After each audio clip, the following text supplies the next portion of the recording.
Bonjour à toutes et tous, j'ai grand plaisir à vous retrouver pour cette nouvelle vidéo, qui va traiter de la relation entre l'activité physique d'un côté et la santé mentale de l'autre. Vous savez que la santé mentale, c'est la grande cause 2025 normalement cette année et il est important de se questionner sur les bienfaits de l'activité physique.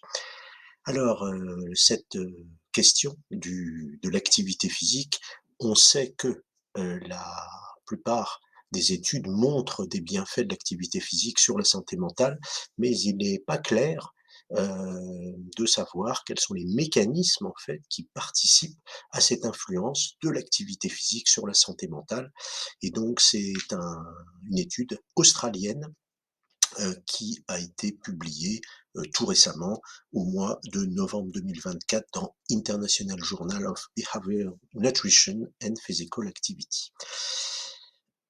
Alors, cette étude d'une équipe australienne, donc comme je vous l'ai dit, se tient en une phrase. Par quel facteur déterminant l'activité physique influence-t-elle la santé mentale?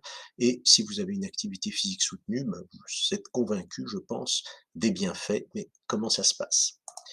Alors ce qu'on sait, c'est en effet, les bienfaits, de l'exercice physique sur, notre santé mentale, mais quand on regarde les études, il y a une grande variabilité, des effets selon d'une part l'activité physique.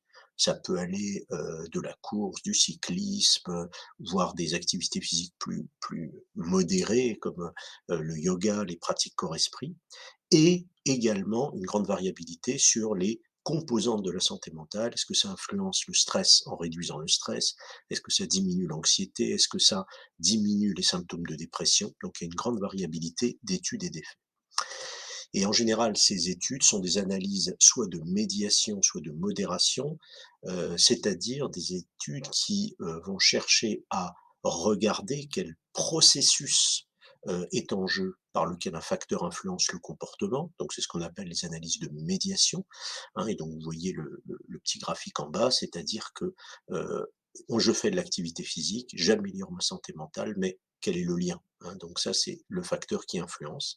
Et puis les analyses de modération, c'est l'influence d'une troisième variable qui va agir sur la force et la direction de la relation entre l'activité physique et la santé mentale. Donc on a ces 2 types d'études. Alors, qu'ont fait les auteurs? Ils ont fait une revue systématique et ça n'avait pas encore été fait, revue systématique. Ils sont partis de plus de 1000 études, ils en ont sélectionné 647 et en finale, ils en ont sélectionné 247 qui sont des études de bonne qualité. 173 étaient des études de médiation et 82 étaient des études de modération. Alors vous voyez que ça fait plus que 247 puisqu'il y avait des études qui étaient mixtes entre les 2.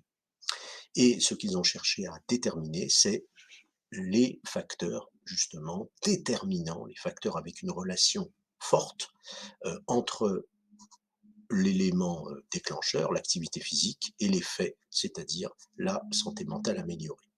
Alors, ils les ont répartis en 7 catégories. Les facteurs psychologiques d'abord, les facteurs sociaux, des facteurs physiologiques, les facteurs comportementaux, les facteurs neurobiologiques, les facteurs cognitifs et les facteurs environnementaux. Tous ces facteurs pouvant contribuer à jouer sur la relation entre l'activité physique et la bonne santé mentale.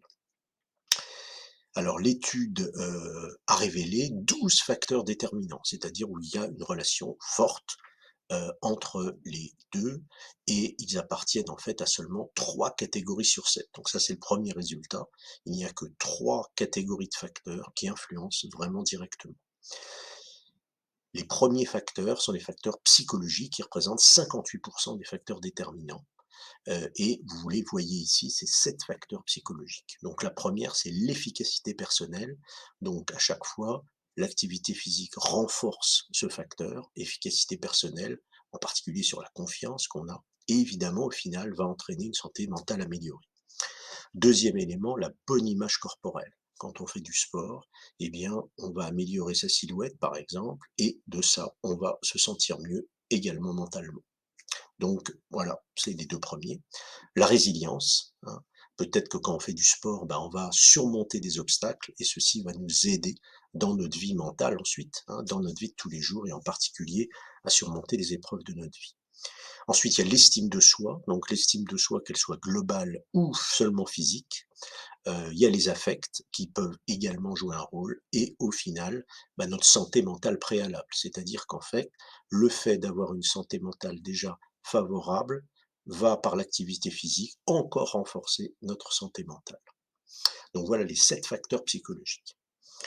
Deuxième élément très important sont les facteurs physiologiques. Il y en a 3 qui jouent un rôle ici, qui représentent à peu près un quart, 25%. La douleur, donc là plutôt avec la réduction de la douleur lors de l'activité physique qui va faire que notre, santé mentale va s'améliorer.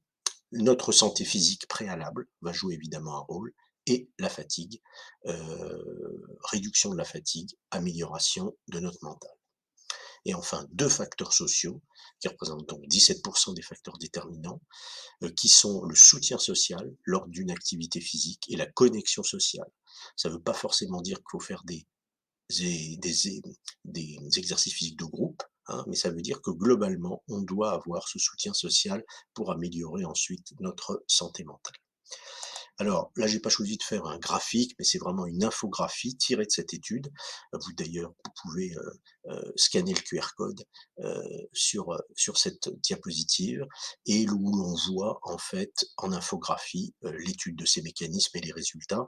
À chaque fois, chaque barre correspond à un facteur étudié et la longueur de la barre correspond au nombre d'études qui ont été réalisées étudiant ce facteur-là. Le pourcentage correspond au nombre de fois où il y a une relation, positive entre l'activité physique et la santé mentale. Alors un tout petit point qu'on voit ici sur la méditation, la mindfulness, qui n'est pas ressorti, mais c'est un peu attendu comme un facteur déterminant. Pour autant, il y a 60, donc c'est une relation qui est modérée, mais qui peut également jouer un rôle dans la présence et la conscience de l'instant présent lorsque l'on fait du sport, qui peut également améliorer la santé mentale. Donc tous les effets avec la barre violette sont les effets significatifs. Alors, je donnerai pour finir la parole aux auteurs de l'étude, et en particulier Ryan Lee White, qui travaille à Sydney en Australie, et donc qui nous dit que la prise en compte de ces 12 facteurs déterminants va augmenter l'efficacité des interventions d'activité physique sur la santé mentale, que ce soit auprès des élèves, que ce soit auprès des patients ou dans la population générale. Cibler sur ces facteurs va permettre d'améliorer à coup sûr notre santé mentale.